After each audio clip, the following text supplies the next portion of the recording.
When the leader of Iran says death to America, why doesn't that concern you? Okay, that's a chant. And by the way, I want to be very clear. Why are they chanting death to America?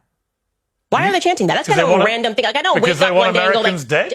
But why do they want... Why are they specifically chanting as opposed to saying, I don't know, death to China or death to Russia? What is it specifically about America? Well, they say death to America, death to Israel, death to the United Kingdom, actually. Oh, okay. Death to pretty much anyone that wants to stand up for them.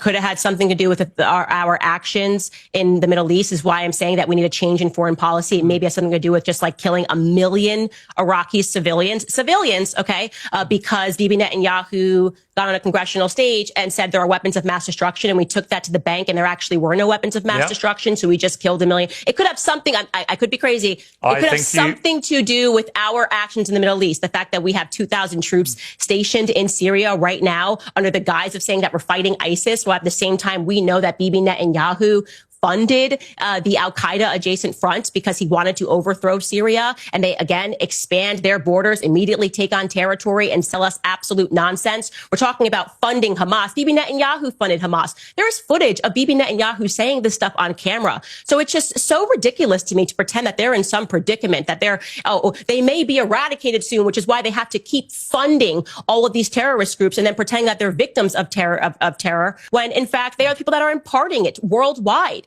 You know, I just think that, like I said, Generation 9/11 has grown up, and I think that our eyes are very clear here, and we recognize that our relationship with Israel has become increasingly problematic, and it always was problematic. So I'll again ask the questions, Piers. I'm asking you because we're having a conversation. Yeah. Name something positive that our Zionist AIPAC foreign policy has brought to America.